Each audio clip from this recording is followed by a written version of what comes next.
Thank you very much. Ladies and gentlemen, please welcome to the stage the amazingly talented Lucy Blair Owen.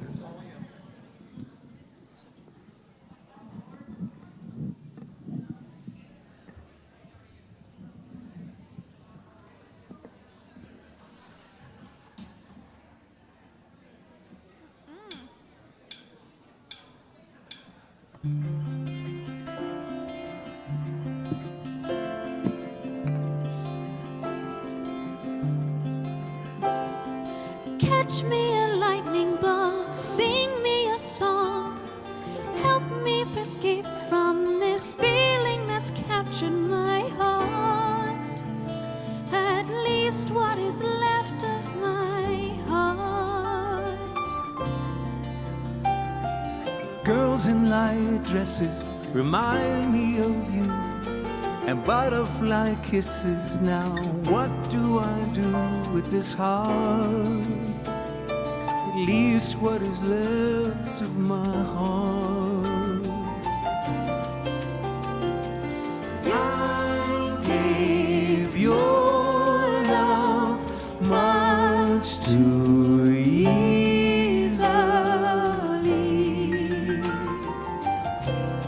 You gave it to me.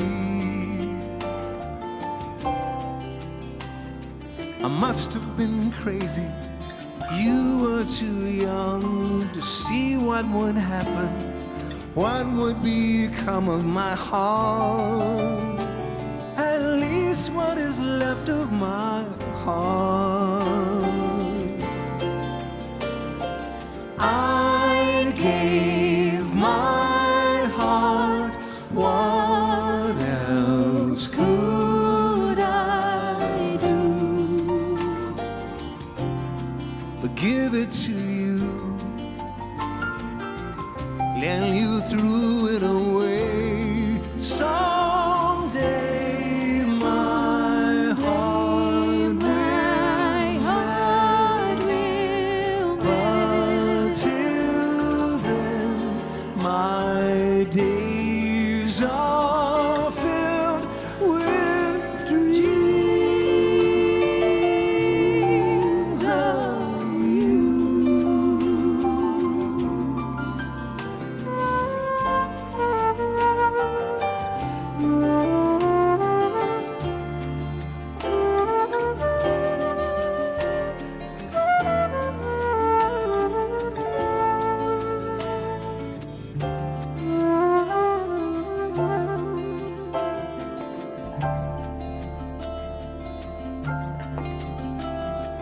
Catch me a lightning bug, sing me a song, help me pretend that he never broke my heart, at least what is left of my heart.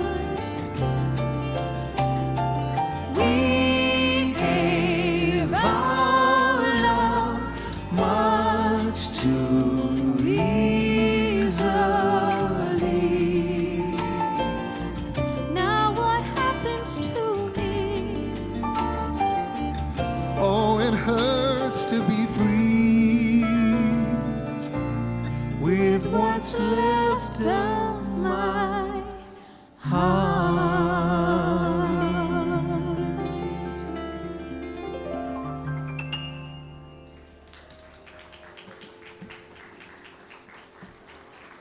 Ready for New York?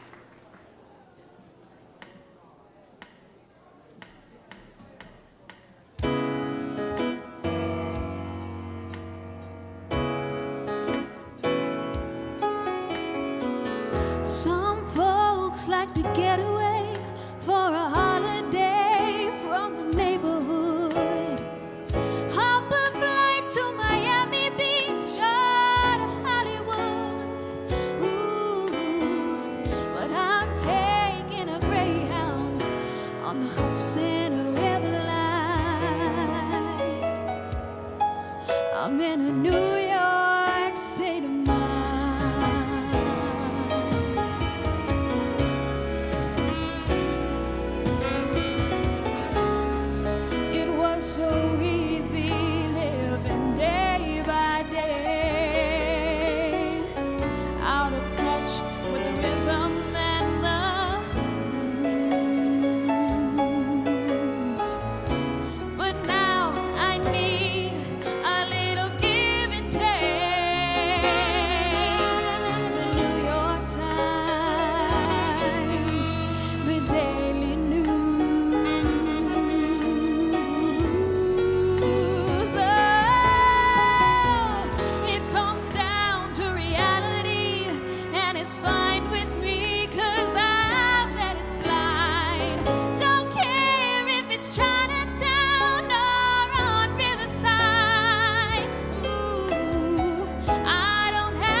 all behind.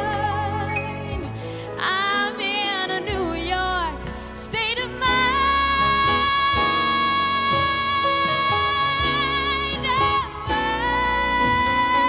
Oh, I'm just taking a Greyhound on the Hudson River line.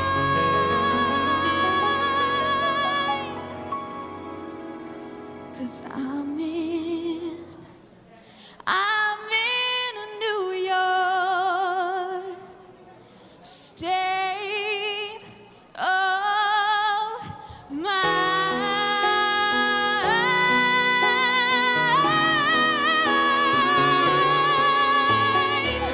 New York, New York state of mind.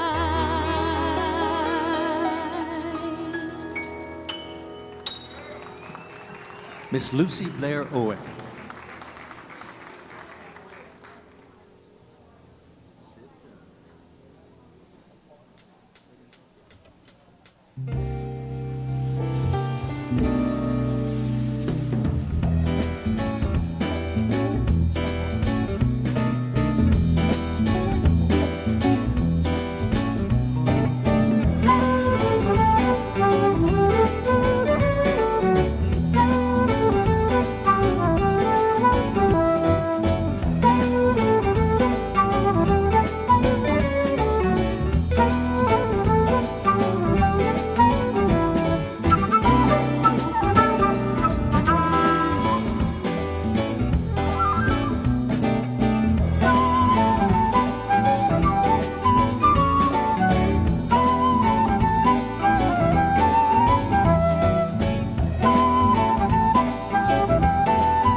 Good evening.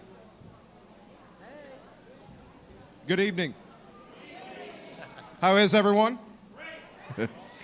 My name is John Martin. I am president of Gwinnett Community Bank, and we have the privilege and honor of being one of the sponsors here this evening.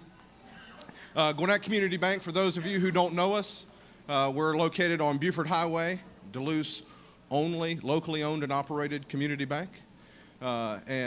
We would be delighted for you to come in and see us.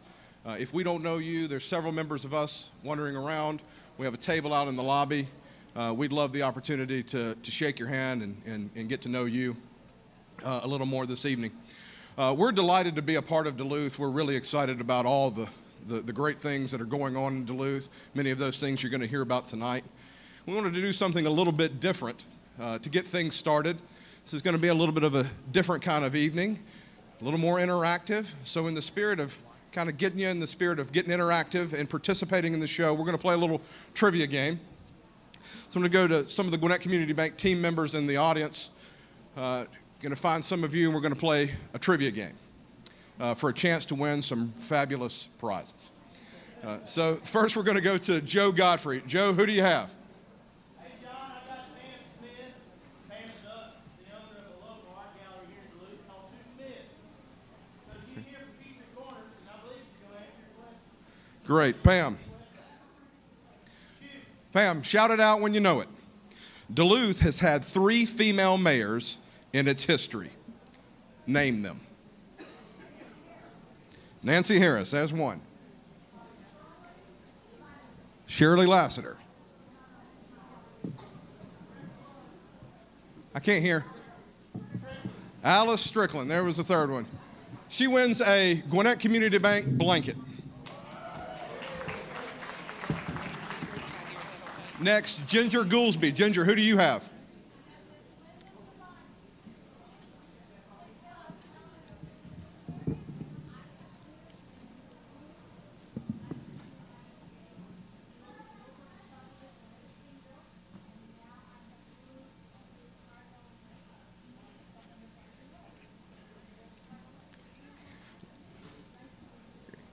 All right, Linda, here's your question.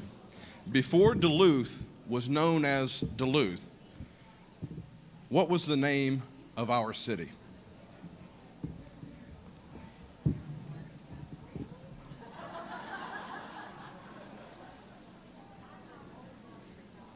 That is true. You're not old enough to know. Somebody help her out. Howell's Crossroads. She wins a blanket too. Thanks for participating. All right, number 3, Mike Ballinger. Who do you have? Priscilla.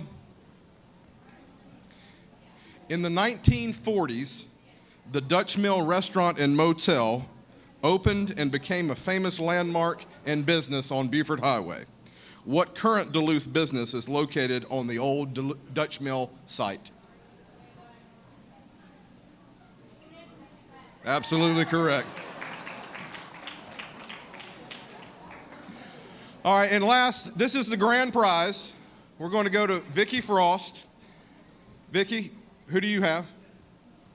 I have Cheryl. Cheryl lives in the Hampton Place area. She's been in Duluth for 19 years. And I think she can answer your question. Cheryl, you are playing for a Gwinnett Community Bank piggy bank. It's not just a piggy bank. With that piggy bank comes a $100 credit for your brand new account at Gwinnett Community Bank.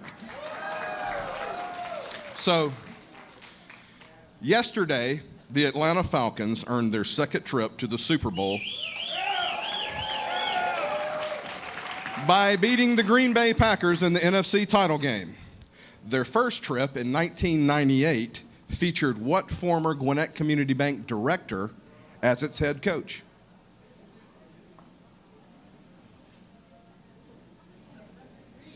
Dan Reeves, correct. So, well, Cheryl won the big prize, but I don't want any of you to feel left out. So here's my offer to the group today.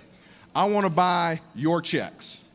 If you don't currently bank with Gwinnett Community Bank, come in sometime between now in the end of the month, and I'll buy your checks for $50 in a credit in a brand new checking account at Gwinnett Community Bank. We'd love to come see you. Thanks for having us. Enjoy the evening.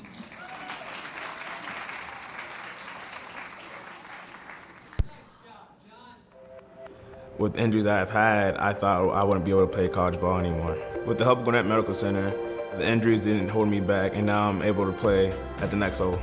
I dislocated my shoulder. I went to Gwinnett Medical Center, and they got me back on the field 100%. Yeah, it's been a family experience. Me and both of my brothers that went to Gwinnett Medical Center and received great treatment. I'd say we're the best. We want to get the athletes back into the field and back onto their game as safely and as quickly as possible. At Republic Services, we're committed to providing recycling and waste disposal services to you, building trust through performance and delivery with a 99.9% pickup reliability record, providing simple solutions to meet your needs. Like with our My Resource app, you can pay your bill, discover new services, schedule an extra pickup, and more. For reliable recycling and waste disposal, easy solutions, and environmentally responsible practices, you can count on us. Republic Services. We'll handle it from here.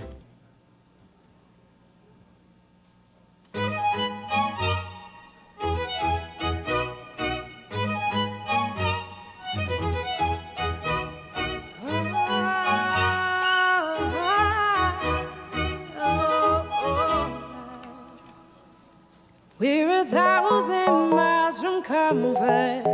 We have traveled land and sea. But as long as you are with me, there's no place I'd rather be. I would away forever, exalted in the sea. As long as I am with you, my heart continues to beat. With every step we take, Kyoto to the bay, strolling so casually. We're different and the same, gave you another name, switch up the batteries. If you gave me a chance, I would take it. It's a shot in the dark, but I'll make it. Knowing the little heart, you can't shame me. When I am with you, there's no place I'd rather be. No, no, no, no place I'd rather be. No, no, no, no, no place I'd rather be. No, no, no, no, no place I'd rather be. We set out on a mission to find our inner peace, make it everlasting, so nothing's incomplete. It's easy being with you, sacred simplicity. As long as we're together, there's no place I'd rather be. With every step we take, Kyoto to the bay, strolling so casually.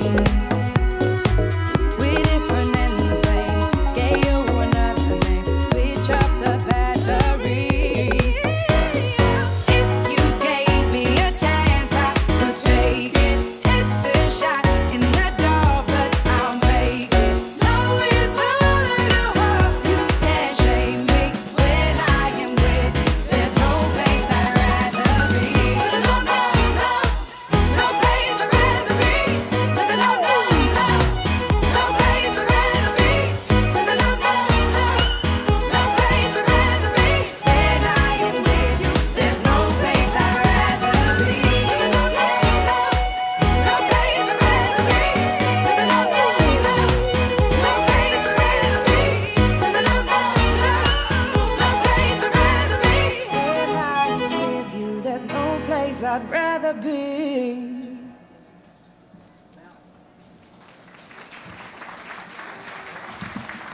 So hello everybody, welcome to the Red Clay Music Foundry in beautiful downtown Duluth. That's a perfect time to applaud. Thank y'all so much for being here. My name's Eddie Owen. I partner with the city in this little endeavor in this facility.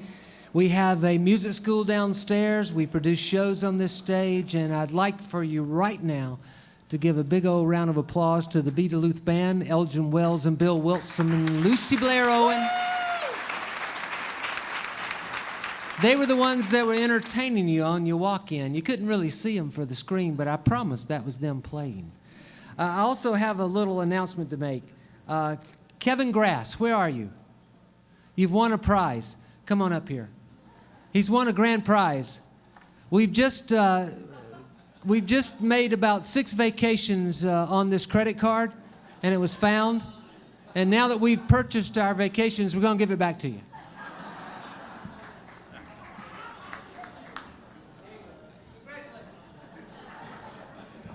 Congratulations, sir. Congratulations. Everybody give him a round of applause. Hey, I just want to tell you a couple of things before we get started, just some sort of ground rules. And they're not really ground rules like an umpire talking to the manager at the baseball park. It's really just things you need to know about. There's a couple of restrooms in the lobby. They're unisex. We're not being trendy, I promise. Not at all. But there's one potty per room. And you can queue up and wait on those, or there's some more restrooms downstairs. You're welcome to go there and use those. Bob Gershon and Steve Freeman are down there. They'll answer your questions about our school or about our facility or about where you're going or what you're doing. Just ask them. Also, I want to say that in the lobby, the sponsors all have little tables, and I'd encourage you to see them before you leave, talk to them, get their stuff that they have out there for you. I think the Baptist Church is supplying coffee. And to counteract that coffee, there's also a bar out there. And you're certainly encouraged to do that. We know we made it in beautiful downtown Duluth because now Uber will come and pick you up right here at our front door. That's true. They will come here. And they didn't the first couple of years we were working here. But now they will come and pick you up at the door because of our great police department.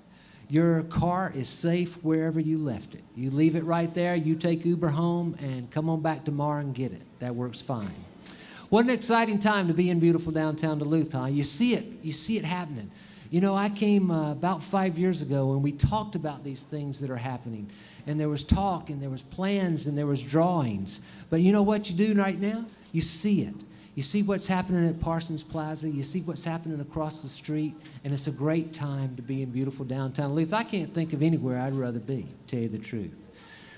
You've probably all been to a state of the something before, a city or state, a nation. Typically, they're very dry. They're very boring. You're going to have to fight all you can to stay awake. Well, we're not going to do that tonight. We're going to do something a little different. And I applaud the courage and the ingenuity of Mayor Nancy Harris to pull this off. Most of those late-night talk shows you see have professional actors and professional performers that are the guests on the couches and the chairs. We don't have professional performers tonight. However, we have some of the folks that are best in the nation at their jobs and what they do. And they're going to inform you this evening and hopefully maybe entertain you just a little bit. Now, we got one little housekeeping thing to do, and that's anybody standing in the back. There's still a bunch of chairs up here, and so you're welcome to come on in and filter in because in a second these lights are going to go down, and it's going to be your last chance to sit down because we don't have an intermission. We're going to just start the show and roll right through. So come on in. We've got some folks that will help you find your seats. Don, too. Lori Spear. But yeah, come on in if you want to.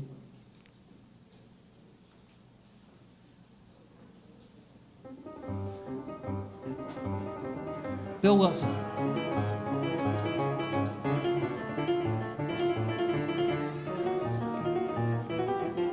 This whole front row is open. Y'all come on. Don't be shy. Because we don't want to turn the lights down until you get where you want to be. Okay. There's one more coming. Come on. Okay, time up. Thank you all so much again. It's an honor to have you here at the Red Clay Music Foundry. Thank you so much. And just grab hold of something and give a big old round of applause to the Be Duluth Now show.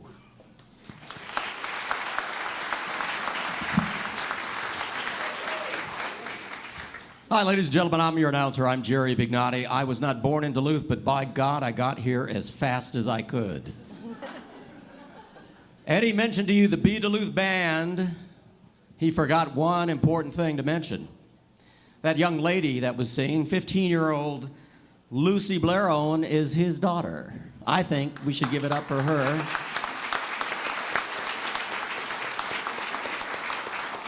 15 years old and all that talent. When I was 15 years old, I was still learning how to eat with a fork. I've got the scars on my forehead to prove it.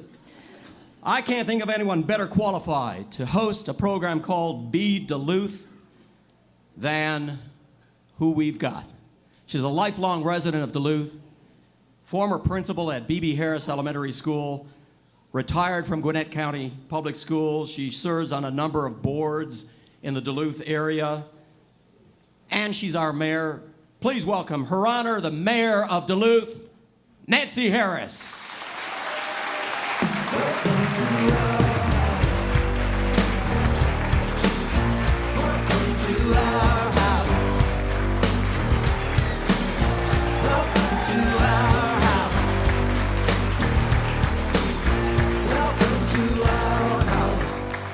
Hi, everybody. Welcome. Wow, this is kind of intimidating, to be honest with you. How about the band? Live music. Such a great. Thank you. And I want to again thank the sponsors for making this possible tonight. It takes money to run shows like this, so thank you very much to our sponsors. And then I want to thank you for being here tonight, because really you're the star of this show. All the great things that are going on here in Duluth, you have given us your ideas. We've heard your vision, and we're doing our best to put that vision in action. So thank you for being here tonight.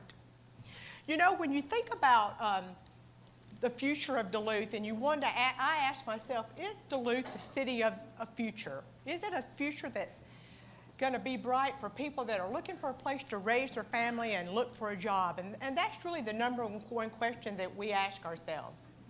So if we're going to win the future, we've got to be willing to step out of our comfort zone and do things that are different, like tonight. So please do not judge our performances too harshly. When you're working in a city, you're looking ahead, and when we look ahead, I'm talking about 25, 30 years from now. I'm not talking about the Star Wars or the Galaxy Trooper type future. I'm talking about the future of a city that's almost 28,000 people. What's the future like for us? Are we ready for the future? And if we're going to be ready for the future, we have to really acknowledge all the things that are happening now these days. This is called the age of disruption. And there are a lot of disruptors that are pushing us to think differently. Now, let me give you an example of a disruption that happened last summer. Remember when everybody was walking around in the town green with their telephones, and they were bumping into each other and bumping into trees and falling off steps? That was Pokemon Go. And that's an augmented reality app that places holograms all through the town green. That's an example of what our future is going to be. That's the tools that we're going to have to learn to use in the workplace. The workforce is really changing these days. It's causing us to think differently. For the first time ever, baby boomers, including myself, we're working longer. We're not retiring. We're working with millennials. We're working with Gen Xers. But the tools are going to be changing 25 or 30 years from now. They're already changing. The tools are going to be augmented reality tools. They're going to be virtual reality tools. We're going to be putting our cell phones away. We probably won't have cell phones in the future, probably won't have desktop computers or even televisions. So things are really changing. We've got to be thinking about how things are changing. Another area, and back to the workforce, the 9-to-5 jobs are going to be going away. The contracted jobs are going to be the jobs of the future, because people can work anywhere they want to in the world.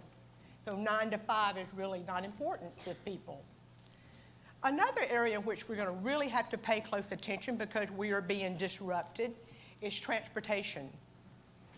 Now, many of you that are planning your children now, any child that's born these days, there is a really good chance that child will never drive a car. There's a really good chance that they'll never get their driver's license. Did you know that most cars, the average car, stays unused 80% of the time? So our future is going to be definitely changing in transportation. This is an on-demand economy. People want to get anywhere they want to, 365 days, 24/7. We can no longer think that cars are going to be the answer. In the future, bus systems are going to become more popular again. They're going to become more accessible. They're going to become more attractive, and we're going to be using those. Automated cars, I know you're hearing about the autonomous car. Well, you'll be surprised, and I hope I'm kind of pushing you out of your comfort zone a little bit. This year, Mayor Kasim Reed announced at an automobile conference in Detroit that in 2017, the city of Atlanta will be piloting 54 intersections that will have smart technology.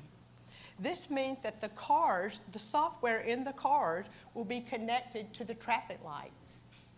That's this year, 2017. It's going to be a different world for us. No longer will we be ride sharing, we will be car sharing. We will get a car that will take us to our destination, we'll get out and leave it, and then that car will go to someone else. That's the automated car. There will be more private businesses that are going to offer us mobility, and that's already happening. You heard Eddie mention Uber, Lyft, Uber Eats. All of those things are part of our future, and cars are really going to be not as popular as they were. And then there's the area of technology. We cannot keep up with that, and I know that you probably feel that way too, but with all the new tools that are coming into play, we have to be, as a city, ready to react quickly. And intelligent technology is the way to go. Larger cities across the nation are already turning themselves into smart cities. The city of Atlanta has already hired a director. What's his name? Tory Martin is the director of Smart Atlanta.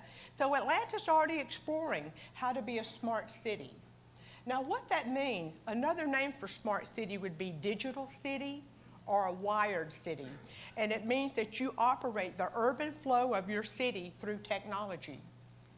Because of augmented technology and virtual reality, we can do real-time responses to challenges that happen, such as traffic issues.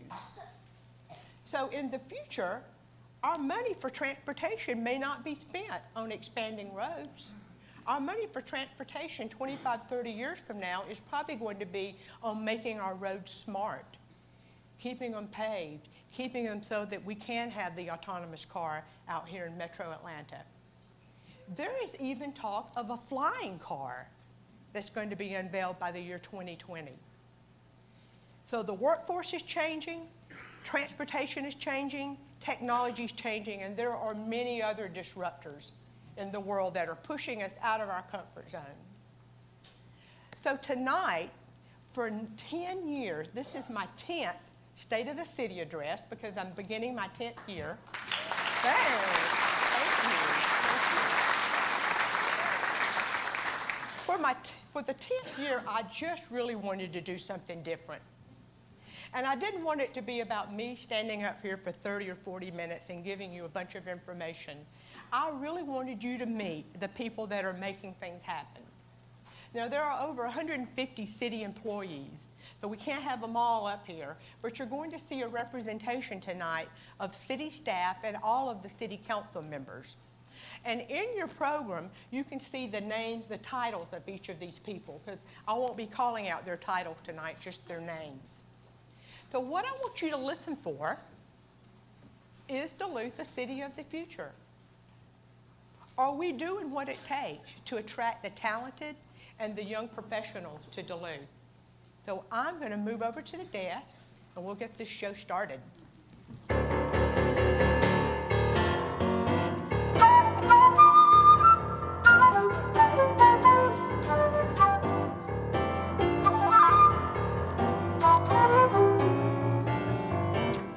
Thank you. Love right, well, you know, if you don't mind, I've got just a little bit of housekeeping I need to do. I've been really busy getting ready for this event. And I send out a lot of notes. I don't know, I hope a lot of you have received notes from me. I write a lot of notes. So I think I'm going to write a few thank you notes while I'm here, okay? All right.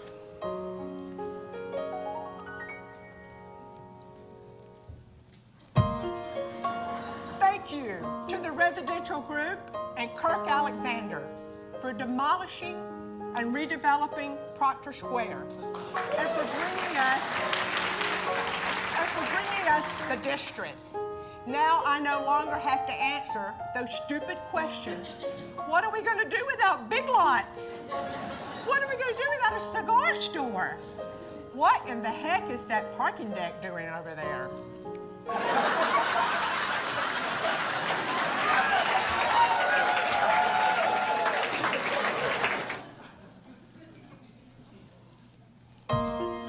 Thank you, Gwinnett County Public Schools, for providing great schools in the Duluth cluster.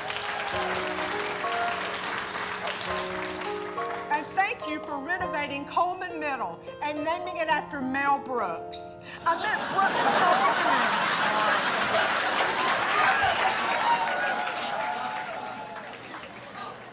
My bad. Thank you, Gwinnett County Public Schools, for hiring a high school principal that looks like James Bond.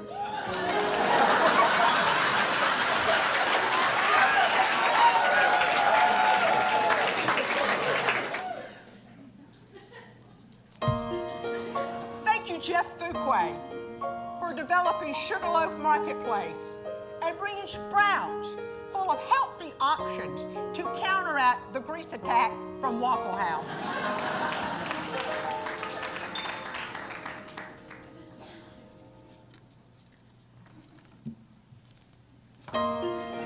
Thank you, AGCO and Duluth Fall Festival for helping Duluth add an incredible new tractor to our inventory.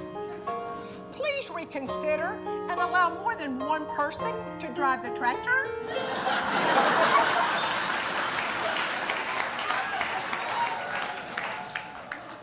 And last, thank you to all the new restaurants in downtown Duluth. Now we can enjoy gourmet pizza, minestrone, barbecue, and most importantly, pure for margaritas to go.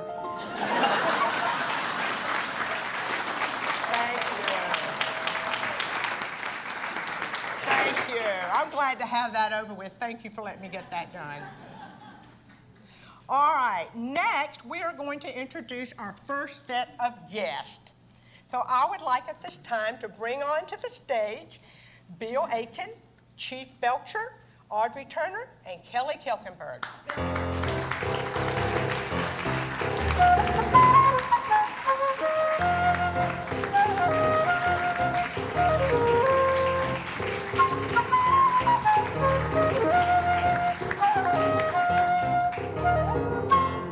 All right, thank you, guests. Nice to have you here. Thank you. You know, this year's really been a banner year for Duluth. We've had some incredible projects, Mayor, new projects taking place. I have a complaint. Not yet. Okay. That green room, there were no M&Ms. Not my problem, that's Eddie.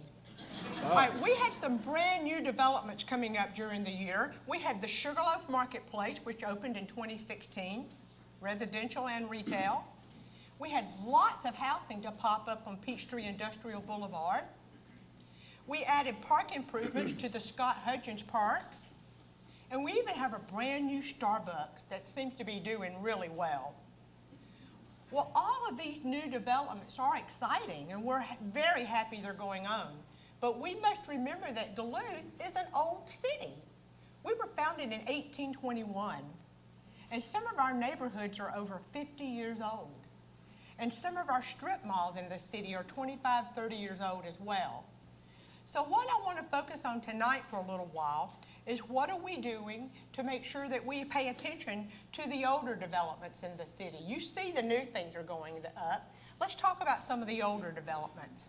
So I want to begin with Bill Akins. I'm sorry. Not now, no. I'm sorry. Bill, over the last 8 months, staff has been working on strategies for Duluth older neighborhoods. Can you elaborate on this? Absolutely. First, thank you for having us on the show tonight. And You're welcome. thank you to everyone in the audience for being here tonight. I think that you hit the nail on the head with that one. There's a tremendous amount of interest in the city of Duluth right now, and a lot of that attention is going towards a lot of our new projects. But the bottom line is that we need to focus on a lot of our existing communities, because we have to be able to support all these new projects coming in, and we have to maintain a population that's capable of supporting the city and all the new shiny buildings that we're building. Our department in community development has become laser focused on this topic, and we kind of have a philosophy that strong communities are the basic building blocks of a strong city. So it's really been that desire of focusing attention on these existing communities that's led us to the creation of an action plan that we're calling Duluth Neighborhood Outreach Work, also known as Duluth Now.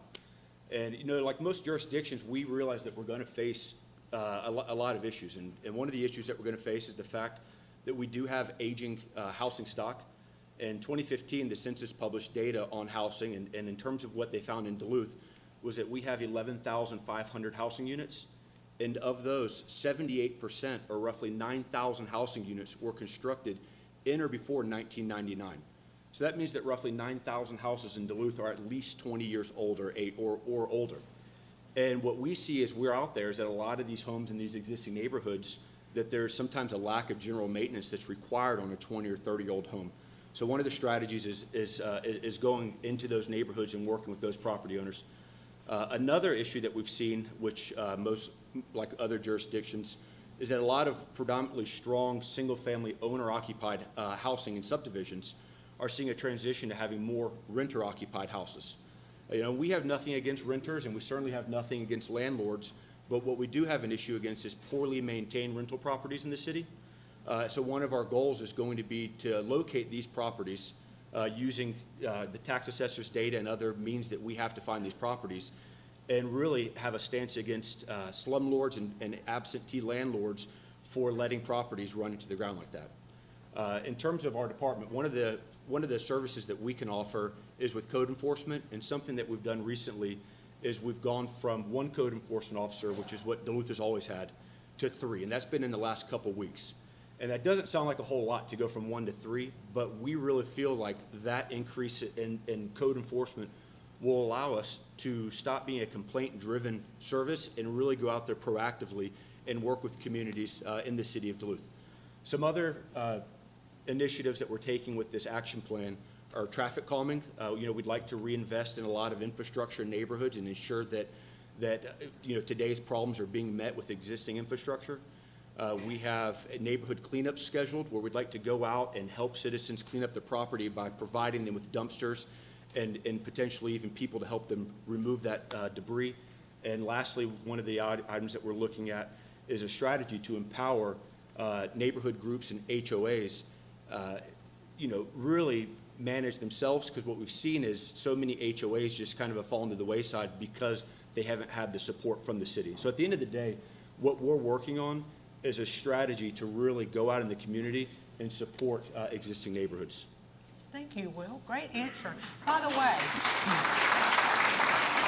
Bill is a Duluth High School graduate, so that's great. Class of 04. Yeah. All right, thank you very much. Okay, Audrey and Kelly, let me kind of move down to you and ask you how the Public Works Department, Audrey, has been contributing to these revitalization efforts. Well, Mayor, in 2016, we resurfaced 9 streets and treated another 43 with a rejuvenating agent. Can you talk louder? I sure can. We also made more than 250 repairs to sidewalks, and we've got even more sidewalk repairs scheduled for 2017. We have 8 streets currently planned for resurfacing in 2017, plus another full-depth reclamation project. We're also going to be doing more rejuvenation and trying out new preservation techniques. Numerous studies have shown that if we can spend $1 now in preservation, we save $6 in the future. So it's critical that we keep our good roads good so that we can save money to spend money to rebuild some of the older streets. Resurfacing or rebuilding a street can range from $100 to $175 per square yard, while preservation usually costs less than $50 a square yard. So you can see why it really matters that we keep these good roads good. Thank you. Yes, ma'am. Kelly, I know this is a passion of yours.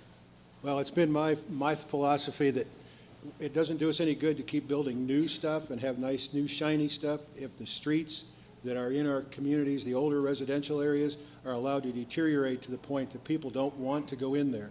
And I know we have HOAs, some strong ones, some not so strong, and Will is working that angle to try to strengthen some of those HOAs. The HOAs are there to keep the property values up in those communities. But if the street is in lousy repair, it doesn't make any difference what the homeowner does to their individual house.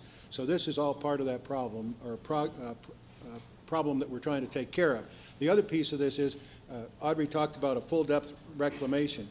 And last year you did what, little over 1.2 miles of full-depth reclamation? And that means, folks, taking it down about 18 inches and rebuilding the complete street. Because what we found in the resurfacing projects, that there's nothing there to resurface. They're, quite frankly, were not built to a very rigorous standard 20 or 30 years ago, and there's nothing there. So we have to go in and redo that. Those cost over $300,000 per mile. Those are your dollars, my dollars and your dollars.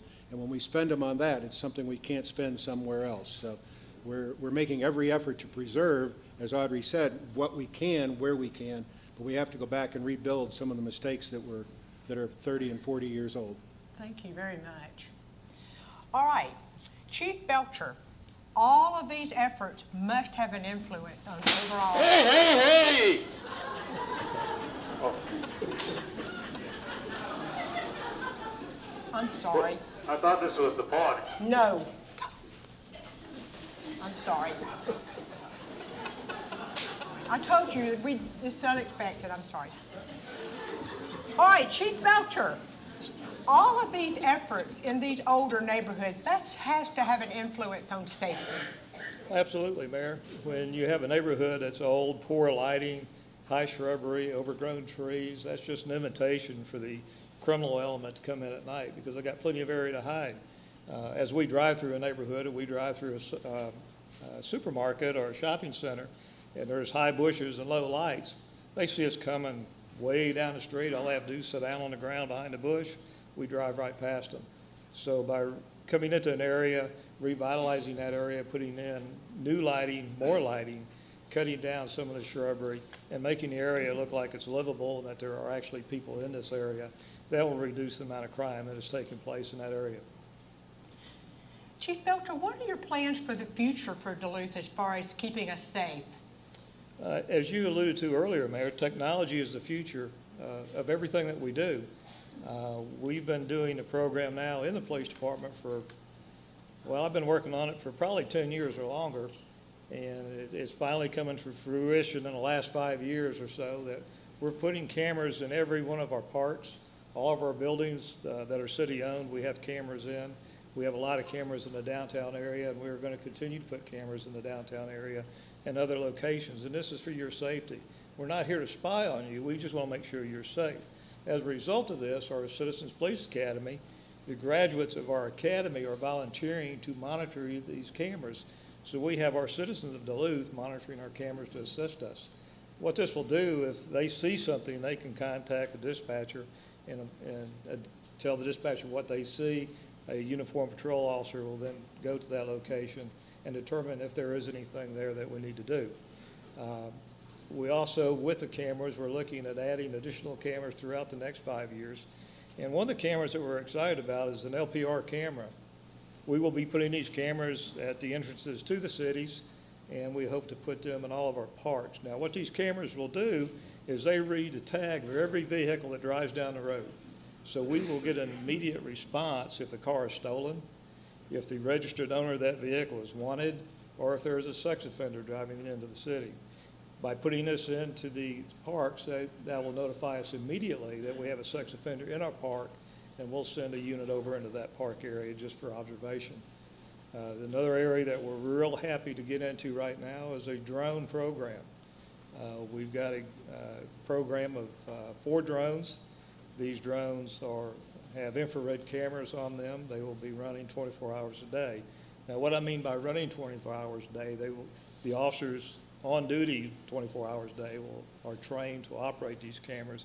So if we have a search and rescue mission in which we have a lot of elderly people in town that have Alzheimer's or other mental issues, and they have a habit of walking away. So day or night, with this camera system, we'll be able to fly up over the city and in the area that we suspect that they are in with the infrared day or night. If they're laying behind bushes or whatever, we can detect those individuals, and we can rescue those or individuals. And same thing with lost children.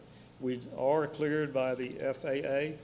I think we're the only agency in the county at the moment that are actually going to use these drones, not only for accident reconstruction, search and rescue, but we also use these cameras as well to track individuals that are running from the police should we get in a high-speed chase or there be a robbery or something of that nature. That way we don't have to depend on Gwinnett County's helicopter, Georgia State Patrol helicopter, or DeKalb County helicopter. And as a result of all this drone program has not cost the city one dime. This is all paid for by drug assets.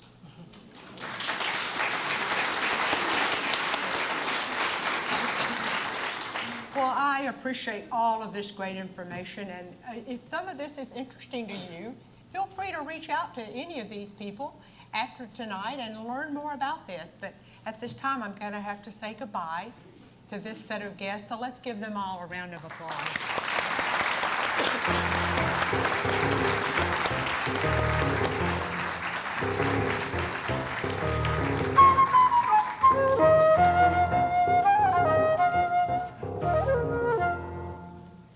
All right, in 2016, we implemented a perception survey. And we wanted to get your opinion about a lot of different things. And the reason I want to show you some of the results tonight is I want you to know that we read them. Not only did we read the surveys, but we analyzed them. We broke it down into areas that we want to work on and improve. I just wanted to give you a sampling of that tonight. For example, you said you would like to improve lighting in several places throughout the city. We've been working with Georgia Power to trim back limbs. We've been working with HOAs on tree canopies in their neighborhood. So we're trying to brighten up the light, and we have switched to LED lighting. We also heard you say that you would like more code enforcement. So you heard Bill say that we've hired 3 code enforcement officers now. We've expanded our hours at the city dump, and we are implementing a spring cleaning day coming up soon. So in the area of patrol, police patrol, you said you really appreciate the officers being in your neighborhood and patrolling your neighborhood for safety. You did say a little bit less speed enforcement and more crime prevention. But I would like to add that the #1 way our police catch criminals before the crime happens is through traffic enforcement.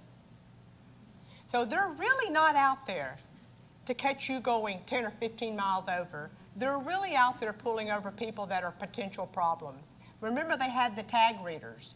So we hear you, but we're still going to be really enforcing our speed limit. Sorry. All right, thank you.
noticed that every year there was a gap between what they ended up with in May and what they began with in August. Like their reading levels had just dropped every summer. I was like, we can do something about this as a community and as a school. So we decided to create a bookmobile. I like to come to the bookmobile because I like to read most books. They give us books that help us read over the summer that challenge us. It's just a true community effort, and it really does. It could not happen without that whole support of the community. It's like it takes a village.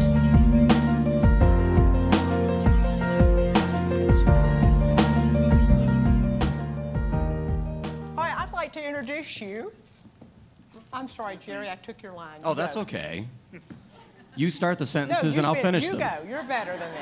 Ladies and gentlemen, let's now meet that young lady you just saw in that video. Please welcome to our stage the recipient of the Atlanta Families Award for Excellence in Education from Chesney Elementary School in Duluth. It's Kara Cowdrick.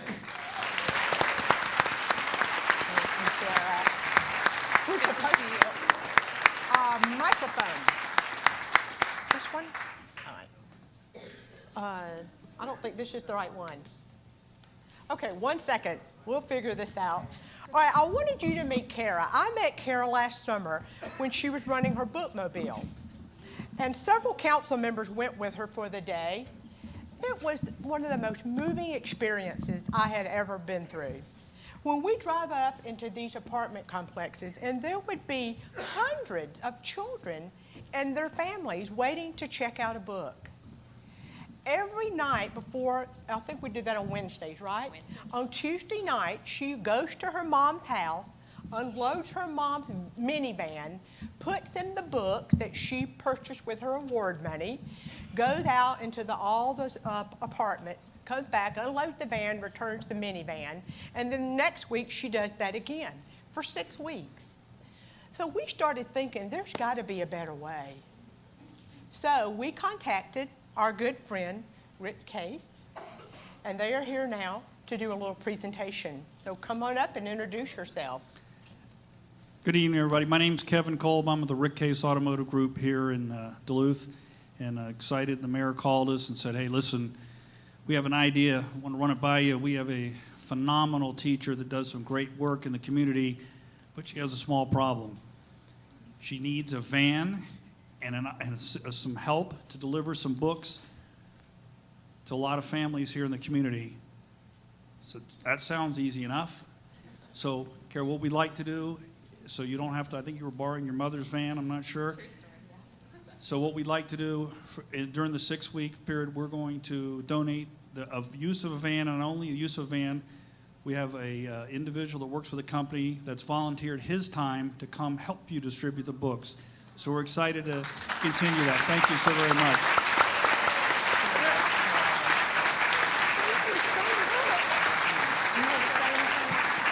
She wants to speak. Thank you. You know, it really does take a village to raise a child, and I feel so honored to be a part of this Duluth community, the support from my principal and all of Gwinnett County Public Schools, and then it definitely goes beyond that. So thank you to all of our volunteers, and if you're interested in volunteering, you're more than welcome to come join us this summer. We will be on the road again, thanks to you guys. So Thank you thanks to so much. Rick K. What great partners they are for Duluth. Thank you. Thank you, Fred. You start that. All right.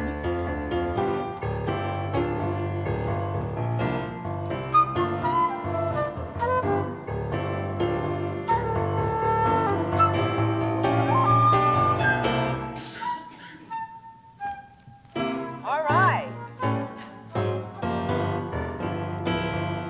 Thank you. All right, we're going to bring out our next set of guests, and this time I have James Riker, Will Corbin, Ken Sackmar, and 2 of our city council members, Jim Dugan and Greg Whitlock. Come on out, team.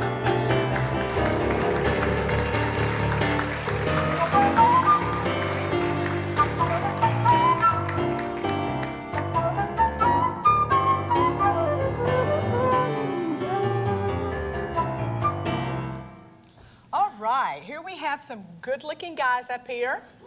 Yeah. What the topic is going to be this time are our capital projects, the big project that you're seeing pop up out of the ground, and also projects that are funded with SPLOST money. That's what we're going to be learning about during this set. So we're going to begin by talking about transportation.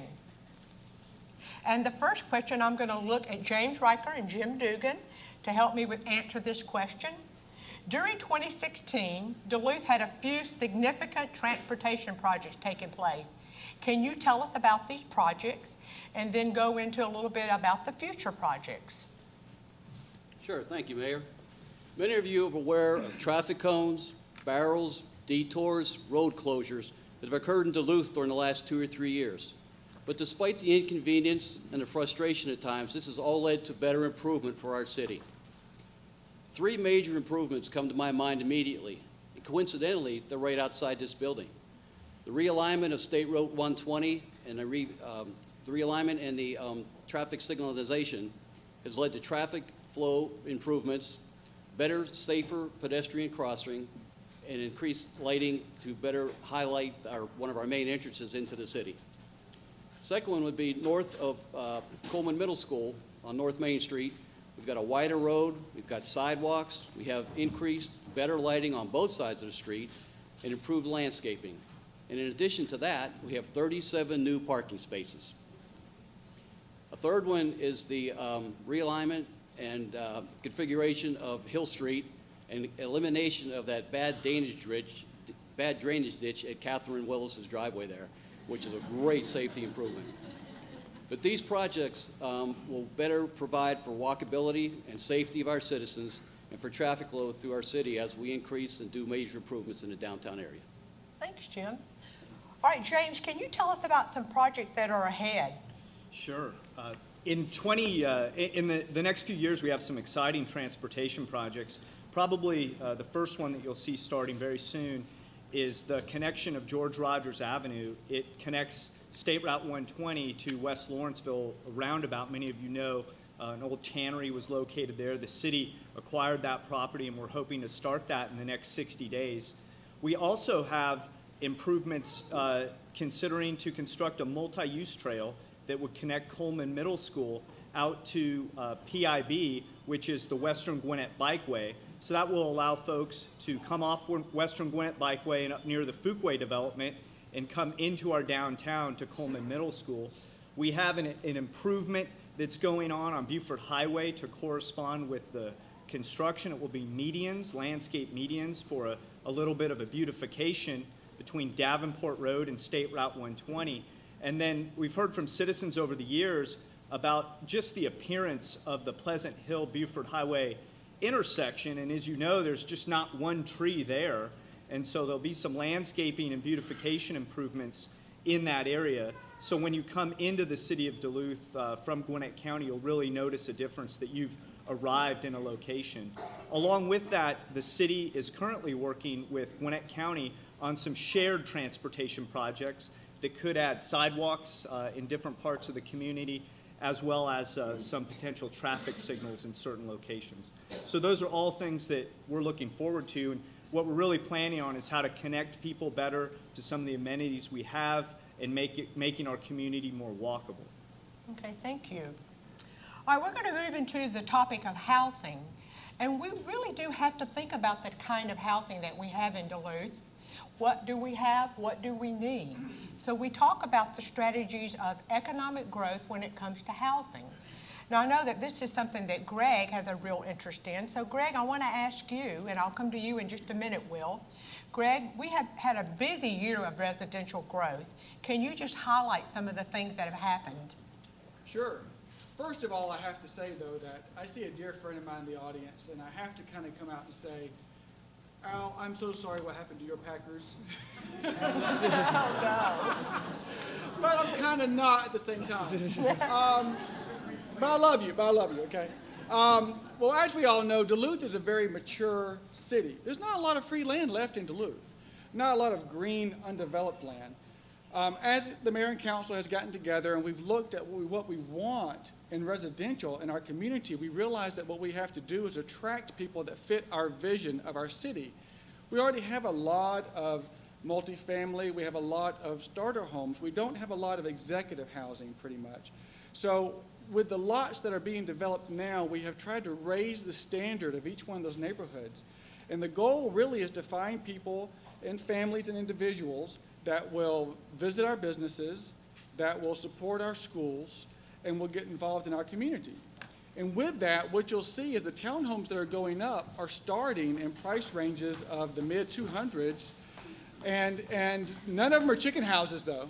None of them are chicken houses. And go as high as the mid-300s for a townhome. And a lot of our residential single-family neighborhoods are going for the low 300s to the mid-400s. And you're seeing that at the neighborhood, at the intersections of Abbott Bridge and PIB, behind that Quick Trip. You know, you see it there in the gated community. You see it up the street on PIB in the gated townhome community, starting in the 300s. Crestwell just finished out their second phase, and their homes are in the 300s. There's a neighborhood further up on Beaufort Highway called Highlands, and they have finished out their development in the 400s. And then, you know, the next step of that for us really is what's going on in our downtown. In our downtown, you're going to see a mix of townhomes and single-family housing, starting in the high 200s, but the houses will be in the high 300s to mid-400s at a minimum. And we think we'll be in strong demand. At the same time, I will tell you, though, that even though Duluth city limits are very limited, and as far as we look at how to protect our school district and our businesses and stuff, we, the staff and council, have been very proactive with the county. We're constantly poking at them to the point to where we're saying that's not good enough. We want better, we want better, we want more. To the last time that they had development over off Sugarloaf that's not in the city limits, they called us versus us having to go to them. So they know that we're going to push up those standards, and we're still pushing those standards every step of the way. And I think you'll be excited at the things you'll see coming soon. Thank you, Greg. That was very thorough. Appreciate it. All right, Will, I have a lot of people ask me, what about that old Ingalls strip mall? Or what about some other old places in Duluth? What are you doing to keep up with that? Well, I understand that you have access to a real-time inventory of available commercial, retail, and vacant properties. Why is this an important tool for you, Will? Well, thank you for the question. As a matter of fact, there's over 750 commercial properties throughout the city of Duluth, including those that are located in shopping plazas, as you mentioned. And in order to keep track of these, we partner with a company called CoStar. And CoStar, the great thing about them is that we can track real time about vacancies and what is open and what's for sale. We can also track historical trends such as occupancy rates and vacancy rates. And the reason why this is so important is because we help companies to locate in our city. And we can do that even better with CoStar and technologies like that. And we can fill these empty spaces much quicker than we would be able to without the technology at our hands. So, and the reason why that is important is because filling spaces means that we have a thriving economy. And that's what we're here for, and that's what I try to do and try to help with Duluth. Thank you so much.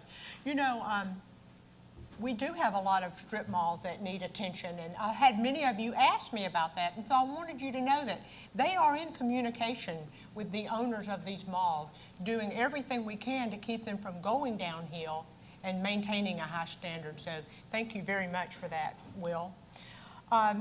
Last question for this set of guests goes to Ken Sackmeyer. Ken is our financial officer, keeps us doing the right thing, stops us when we're doing too much, helps us use our money wisely. Ken, I want everybody to hear, how are we paying for all of these great projects that we've been seeing pop up lately? That's an important issue. I think you have, the projects that were mentioned earlier, the capital projects, those are really not possible, or they couldn't happen as quickly as they've happened without the SPLOST initiative. I'm sure most of you are aware of that. We generate from the city, from that 1 penny sales tax, on an annual basis, it's worth over $3 million to the city. That has allowed us to do things Some of the technology that was mentioned earlier by the police chief, that's possible with the SPLOST.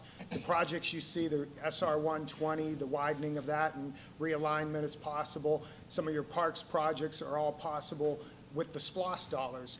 And what we're very thankful for is that the voters of Gwinnett, you in the audience here, reapproved the sales tax for another 6 years, and which will allow us to continue several of the initiatives that we've started and continue to move the city ahead and move it forward. Another thing that I would point out is that the city is focused on creating reoccurring revenue streams. You have new businesses, you have new residents coming into the city almost on a monthly, daily basis. They're going to require services from the city. And in order to provide those services, we need to have reoccurring, ongoing revenue streams that allows us to have police officers, public works officials, and other individuals who work on your behalf to make the city the place it is and make it a very livable city with the entertainment and the lifestyle that you want. Thank you, Ken. You're Good certainly answer. welcome. Ladies and gentlemen, I want to remind you, if you do not know, we are once again going to have our Citizen Budget Advisory Committee meeting. And this committee meets for a couple of months and really dissects our budget and then gives us feedback. This Citizen Budget Committee will begin on March the 8th. You can go online to our city website and sign up for that. We would love to have you participate in that. It's a great way to learn more about what Ken's been talking about. So that's all the time we have for this set of guests. Let's give them all a round of applause. Thank you so much.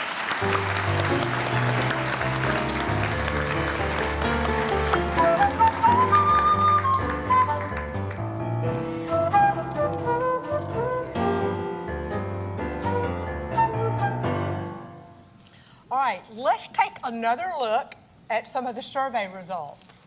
And this time, I'm not going to read them to you. I'm going to let you listen to some good music while you read these results.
Video now.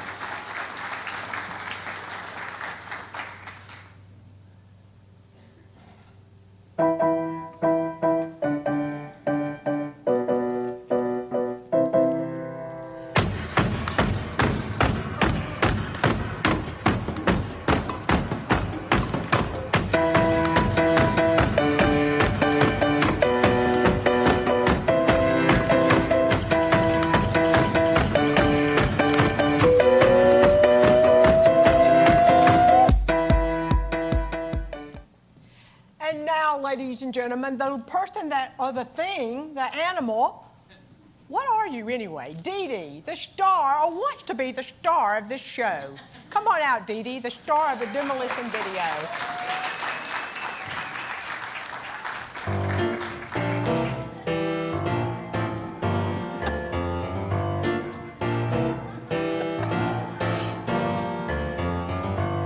She's quite a flirty woman.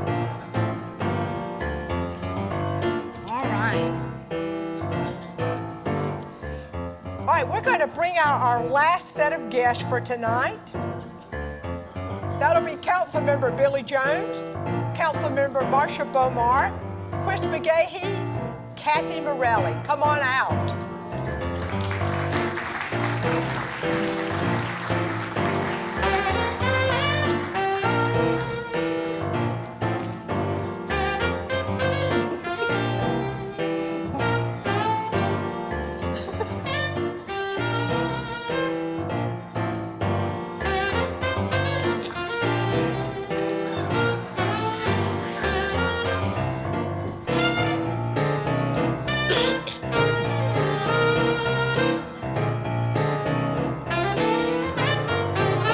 Okay, Dee Dee.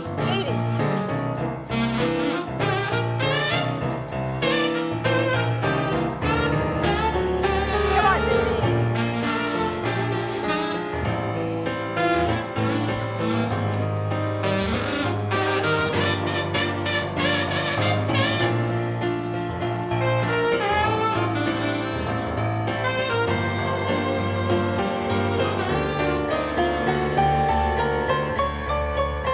She just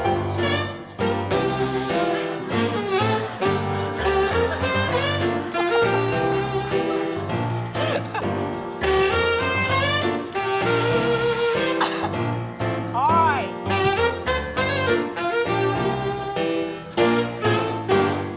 All right. I guess Dee Dee's going to be part of this. I hope you've read the story about Dee Dee in your program. You'll kind of understand her full-figured body.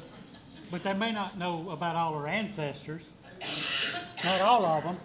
I was thinking about them today.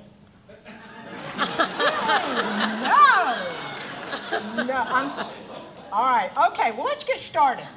All right, we're going to talk a little bit about quality of life now.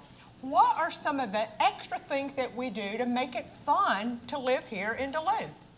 And of course, I'm extremely proud of our parks. So I want to start with you, Kathy Morelli, and ask you if you could give us some information about our new park master plan. What's the purpose of a park master plan? Why, yes, Mayor, thank you so much. I love to talk about the parks and the many projects that we have done through SPLOSH funded.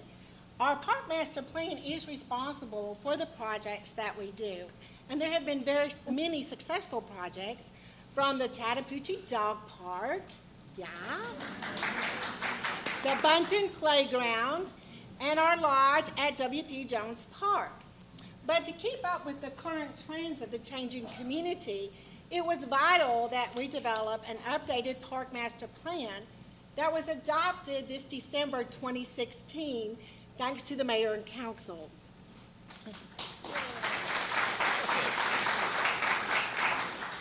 A few of the highlights on this plan include designs for Scott Hudgens Park, and we have just done a very important project for park circulation and safe egress and ingress, as well as designs for Church Street Park and Rogers Bridge Park. Soon to come, state-of-the-art regional trail system where you could actually be able to walk over the Chattahoochee River. So that's to come, so stay tuned. The technology upgrades for our park, as well as infrastructure improvements, are also in our Park Master Plan. It is a comprehensive vision so that we stay on track to prepare for the changing needs of our community through park development and our SPLOSH funded projects, as well as the recreational trends to keep our community engaged and active, from adults to young families to kids. So we definitely want to have fun in the parks, from dogs to kids to families to friends. So with that, I'll leave you with stay active, my friends. Thank you. Thank you, Kathy.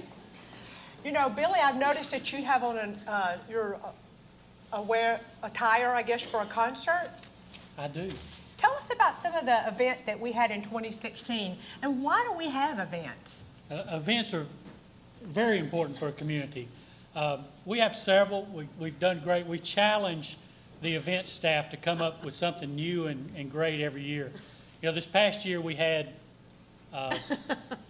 distractions. Really? Yeah. This year we had Food Truck Fridays, you know, Fridays in Duluth. Every Friday, food trucks, we had movies, we had music, had the Summer Stage concert series with some great bands. We had Yacht Rock. Driving and Crying was a fantastic event. The Fall Festival co-sponsored the Eagles cover band on the border for us. That was fantastic. July 3rd, we always do the July 3rd event. It's been fantastic up here on the town green. The crowd is huge. So this year, going forward, you know, you get a chance to get to see people that you may not see anywhere other than a funeral home. You know, you get to meet your neighbors that you don't get to see all the time. Some of your friends, some of your classmates. I even got to see kids that I coached in baseball 25 years ago. They're coming up to the Food Truck Fridays with their kids, and they're excited because they can get out, let the kids run wild, not worrying about disrupting a restaurant and things like that. So they're fantastic community gathering events. And for 2017, again, we have challenged the staff to come up with new and better things. We'll continue Fridays in Duluth. We'll have a new stage over in Parsons Alley where we hope to program that with Eddie's help and have concerts going on there, concerts on the town green. Could be multiple things going on throughout the city. So very important. Of course, I love to have fun at the things. So, Do we get to dance? He did. yeah, sometimes. Thank you, Billy. That's a great review of all that. You know, Marcia, I know one of your passions is the arts. So why is the city considering arts to be an important part of our economic strategy? Well, there are a lot of reasons, and we don't have all night, so I'm going to limit myself to just a handful, if I may. So the first thing that's really exciting about the arts is it brings people together. We had a tremendous experience in the development of our public arts master plan. We had dozens and dozens and dozens of people come to every single meeting to share their vision. What are the arts? You know, a lot of people think of paintings, maybe sculptures, but we have dance, we have music, we have fabric, we have all kinds of things that are really under the umbrella of art. So we got to engage the community and come up with an amazing document. If you haven't seen it, it's on the website. We refer to it as PAMP, the Public Arts Master Plan, and it's a great roadmap of the kinds of things that we envision to have throughout the city. But for me, some of the things that I love to walk. You know, I don't plan on ever getting old. I'm just telling you all right now. I'm going to dance at the events, but I'm not going to get old, so I have to keep moving. And we have a beautiful city, but after walking the same roads for a while, you know, it's really nice to have something new and different and refreshing to see. And the public arts program is going to help us do that. We already have a lot of art around town, but we have a pretty robust program coming with murals and more sculptures and dance and music all around the city. And so that really makes it more engaging for people to move, for people to just get out there and have a better time enjoying their community. But another really important part of it is that we get to attract other people to come and enjoy our community and shop in our shops and eat in our restaurants.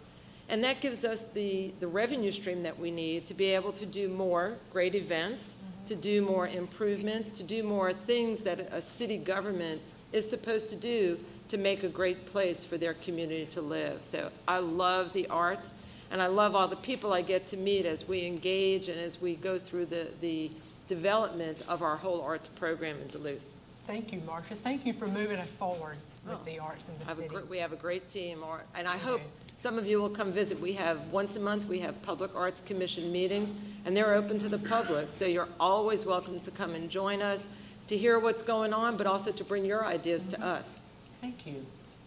All right, Chris McGahee, talk to us about downtown. And downtown is more than just the Main Street. And I know you're going to have to mention the big parking deck on the other side of the railroad track. My favorite topic. So can you give us an update on what's going on downtown and what's ahead? Well, Mayor, this past year has really been exciting. A lot of the plans that we had worked for years and years finally came to fruition this year. And downtown Duluth is a construction zone. So we've had our commercial project, the most visible of which is Parsons Alley. That is just about complete. Building 600 across the street is coming up rapidly before your eyes. We've landed a couple of nice restaurants. Dreamland Barbecue is open. The Chocolaterie is there. Very excited about the Brick Store Pub in Decatur. They're opening the Good News Brew Pub. And when we announced that, a lot of my peers sent us messages about how excited they were to have that organization here in Gwinnett County. We've added 3 new restaurants to the downtown that are not on Parsons Alley. We added Piatto. In the Huffmakers building, we added 04th Ward Pizza and Epicurean Cafe. So new restaurants there. The other really exciting thing is that we're getting a lot of people who will be living in the downtown. So we have, believe it or not, $117 million worth of residential property that's under construction or going to be under construction this year. Those comprise 95 townhouses.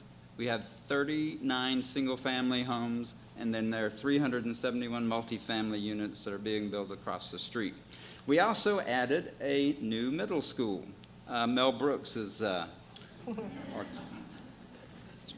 middle school is like having a small corporation land in your downtown, so very excited about that. And the other thing that we had going on was transportation.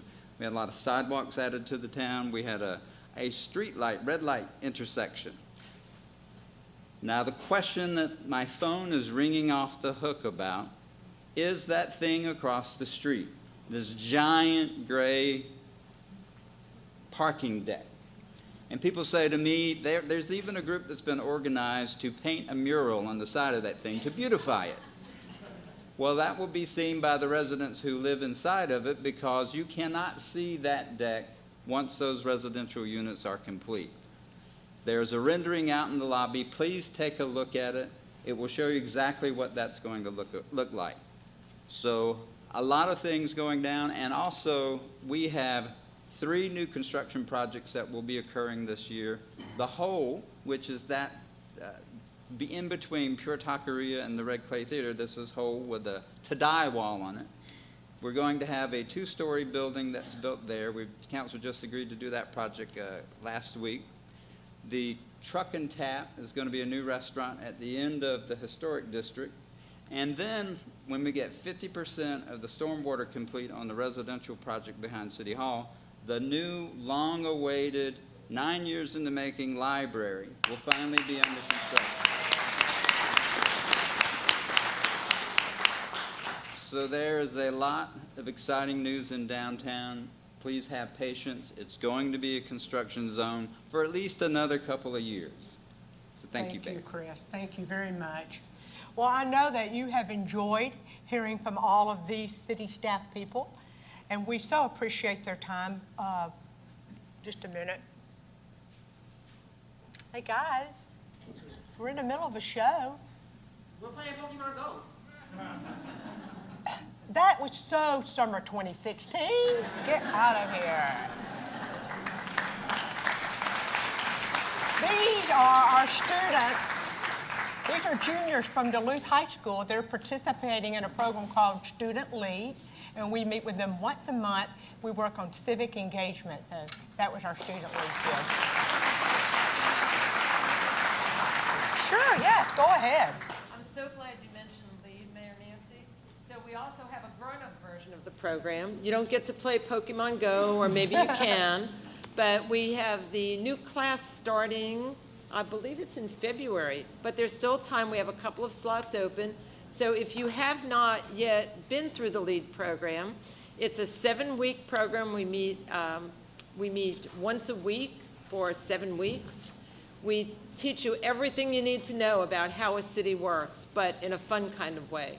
And then we have a big graduation ceremony with a wonderful dinner to celebrate your participation in the program. You get to make 15 or 20 new best friends. We always have a great group of folks going through the program. This will be I think it's our 11th year doing the program, because this is my 12th year on council. So we started this my 2nd year on council. So I hope some of you who have not been through the program will go to the city's website and sign up to join us. It's really a lot of fun. Thank you. I'm glad you got that in. All right, so we're going to tell this set of guests goodbye. Third set of guests, thank you very much for being here.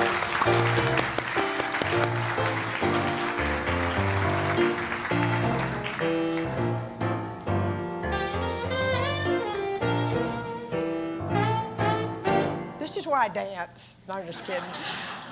All right, so I hope you have enjoyed hearing from the city staff. Are you impressed with them?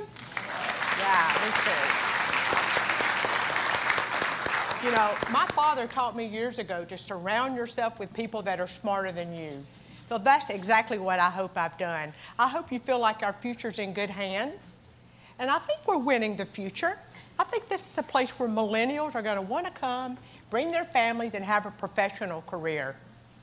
All right, now the part of the program that is the most important, and I know a lot of you are here for this reason, we are going to honor 6 special people, a little more than 6, but all 6 council members each year get to nominate a person or an organization that's made a difference in the city. So at this time, we're going to award the Capture the Spirit Awards. And before we move on to that part of business, I'm going to ask you if you don't mind delivering that to the other side of the stage. Well, I've got one more piece of business to share with you folks. You may have seen the artwork that is posted out in the lobby, and that is part of a special program. All of that artwork has been created by seniors. I'm not talking Duluth High School here, folks, okay? In fact, the youngest person, well, I don't want to give out ages, but I think the youngest artist was born during the Truman administration. So Eddie's asked me to, when you go out there, notice the artwork. All of the artists are in the lobby this evening. So please strike up a conversation with them. And yes, if you see a piece of artwork that you cannot live without, you can see the bartender and make that exchange right there. What great advice. See the bartender. I love that. Now, tonight, ladies and gentlemen, we want to recognize 8 community volunteers, business owners, and citizens with the Spirit of Good Living Awards. This tradition began at the 2014 State of the City Address and will continue to honor citizens each year at this annual address. Each council member selects a recipient of the award. These volunteers, business owners, and citizens go above and beyond to contribute to their community. This is council's way to recognize them and thank them for their passion, their commitment, and their love of this great city. So tonight's just a small token of the city's appreciation for all the hard work and dedication that these individuals have shared because they love this place they call home. They truly bleed purple. This year's recipients have volunteered on numerous city boards, committees, nonprofit organizations, and so much more. So this year, Council Member Marcia Anderson-Bomar has chosen Kurt and Brenny Eisel. Come on out. Tell us about them.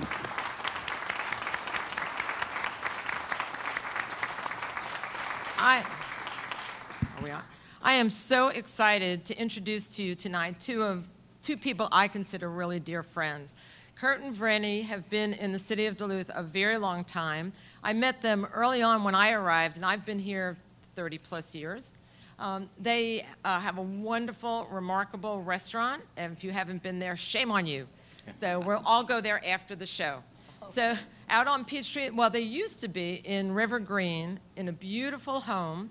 I actually got married and had my wedding reception at their beautiful place, so it really has a special place in my heart, and my husband, who's out there. Hi, there you go. So they have been not only constant sources of joy for the community, they have a beautiful establishment, but they have very open arms for the community. They host numerous organizations, meetings in their facility. They have actually hosted one of the LEAD graduations and provided a beautiful experience for our LEAD class. They welcome Kiwanis groups, Rotary groups, a lot of the nonprofit groups in the area who really need a special place and don't always have the means to do it all themselves. And so Kurt and Brenny have been very generous. Many of you know that I had my own company here in Duluth for many years, and I can't even count how many events we had at their wonderful place. They've engaged with the community. They have art, painting evenings in the place. Now they do live music in the fall. They do a lot of different things to provide just a great quality of life for us in Duluth. And so I want to thank them, and I'm not sure if you're out there, I can't see, the lights are in my eyes. Alexander was going to try to run over here. Did you make it? Did you make it? They must be really busy tonight because he said you're here. Yay, come on up. We weren't sure if we were going to be able to bring him up too because somebody had to stay behind and cook, right? So Chef Alexander's, there you go. Pays to be young. But we are so excited to have you as part of our community and want to present you with a little token of our appreciation. You'll join me back here.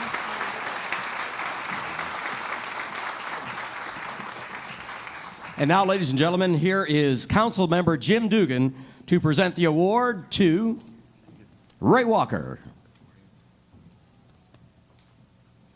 Polite applause is expected.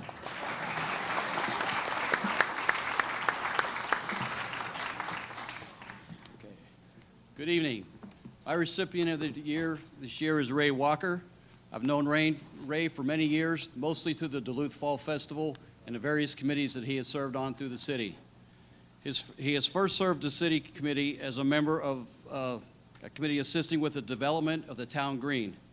Ray then served our DDA, which is our Downtown Development Authority, for 6 years. He was very instrumental in pushing forward many of the things that have happened in our downtown and our town green. And these changes gave us the direction for our ongoing downtown revitalization. Ray has served on our Ethics Committee for 2 years. Ray has volunteered for the Duluth Fall Festival since 1989. That's 27 years. Wow.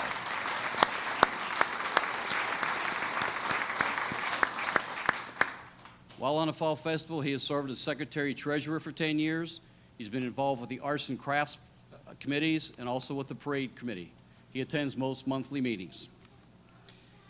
He's a member of the Duluth First United Methodist Church, where he has served 3 years as the official board member, 6 years as a lay delegate for the annual convention in Athens, Georgia, 6 years on the Finance Committee, and 6 years as parish staff relations.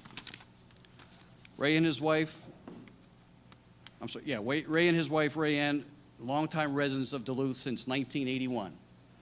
Ray is also an American veteran serving in the Navy Air Corps, and he served in World War II.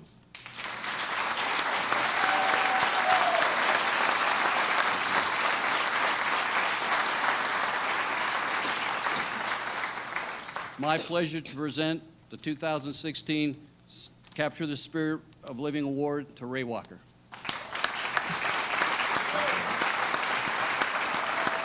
And Jim,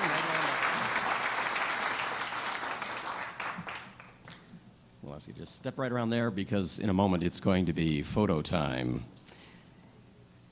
Council member Billy Jones has chosen Wayne and Kathy Herman.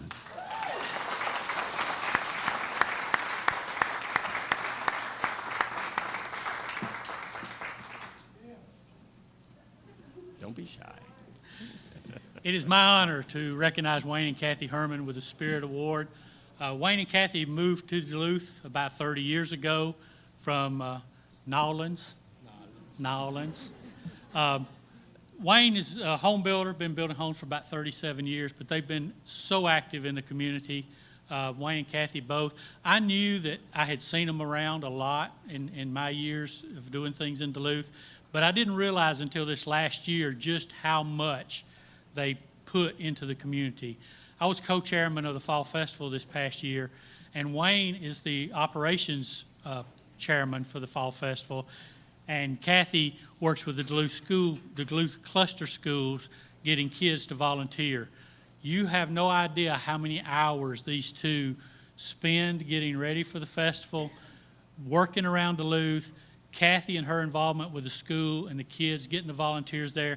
If you've seen all those kids picking up trash, Kathy's the one that gets them coordinated along with the Gwinnett Citizens Bank to get the materials. So it's my honor to recognize Wayne and Kathy as my recipients of the Spirit of Duluth Award for this year.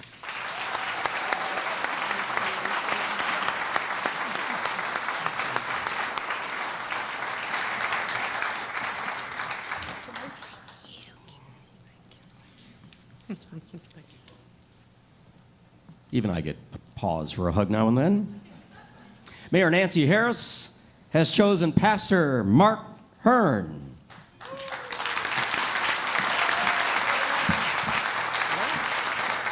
Hi. I actually asked Dr. Hearn to step up here to represent the church because we couldn't get the whole congregation up here or all of these orange shirts in the audience. But Pastor Hearn, Mark Hearn, has been a pastor for 35 years. He came to Duluth in 2010, and one of the first things he did was come to my State of the City address. And I think he was shocked to hear about the diversity of Gwinnett County and Duluth. So he's taken a very multicultural community church, and now I'm happy to say that there are 37 different countries represented at that church as members. But the best part to me is that Dr. Hearn feels like the best way to serve is by getting engaged. So they started a project called With Duluth, and that's what the orange shirts are about. And they have participated last year in over 30 projects and had over 640 volunteers to come and do projects for the city of Duluth. So because of that impact, I had several people say, what is it with all the orange shirts? It's Duluth First Baptist, and it's the With Duluth program. So I thank you, Dr. Hearn, for that impact you've made.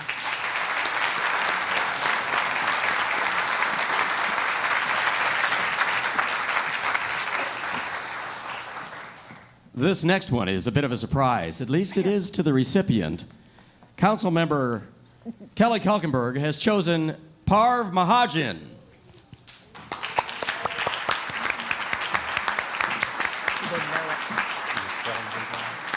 Folks, there's a message here, and that is that you don't have to be 18 or 25 or 45 or whatever to make a difference in your community. Parv is my nominee this year.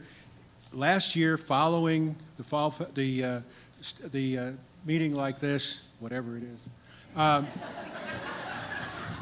Parv sent an email to the mayor saying that it was not safe to be in the streets in his community and in his neighborhood because of speeders. And it just happens to be my neighborhood too, and he was right. And yes, but he was right, and I wasn't able to get action taken, but he did, because that led to a meeting between the mayor and Chief Belcher and Public Works, and there was some enforcement. And if any of you in here were the unfortunate victims of speeding in the Willbrook subdivision or any of the others where enforcement became a priority, too bad. Parv has really made a difference. He is a brilliant student at Chattahoochee Elementary School, where he has been elected as the class president for this year.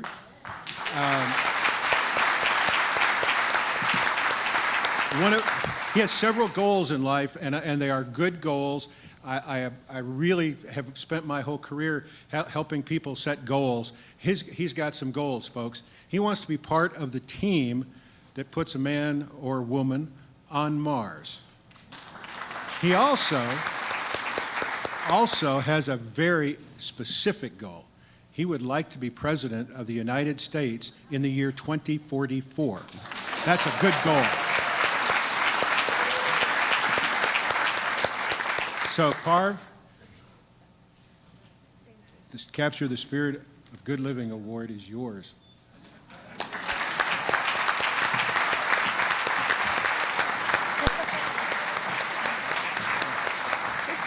Hey, Parv, Mr. Kelkenberg wasn't one of those people speeding in your neighborhood, was he? No. Okay, good. Just thought I'd check. Neither was Mrs. Kelkenberg. And neither was his wife, yes. Councilmember Greg Whitlock has chosen Peter Van Arsdale.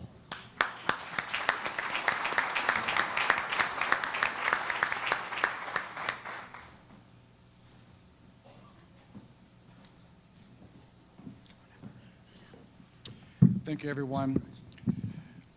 Peter Van Arsdale.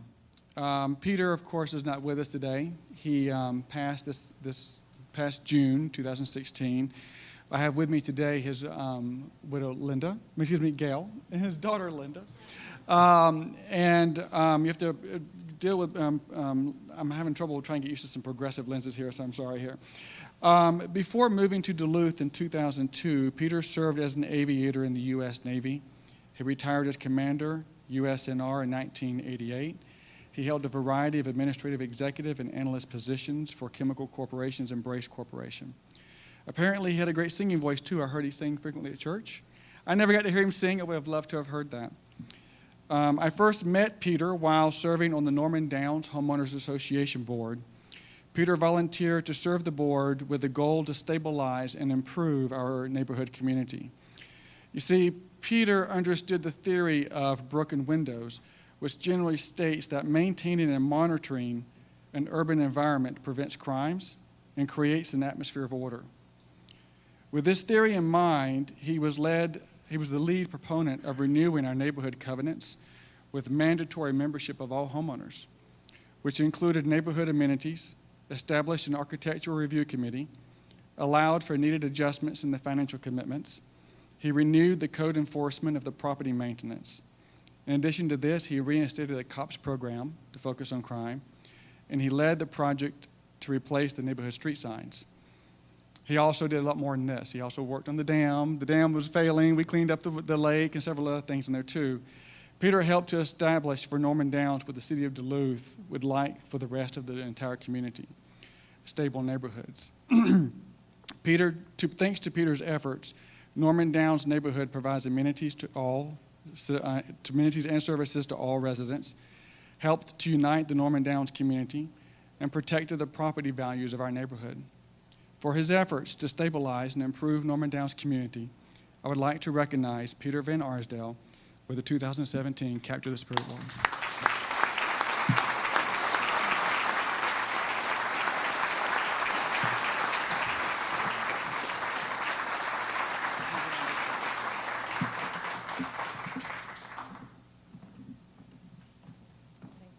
Congratulations. Thank you for being here. Good to see you. Okay, I told you the best with the last, wasn't it? You know, I want to thank you for coming tonight. Again, I want to say that we so appreciate your support. We have a strong council, and the consistency in our leadership is really one of the main reasons, and your support, that we're able to move like we're moving, and we've got such a progressive and such a bright future ahead. So thank you for what you do for the city. Congratulations again to all of our Capture the Spirit Awards, and there is no place I would rather be than right here in Duluth, Georgia. Good night. Thank you.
That's fine. That's fine. I just didn't want to leave.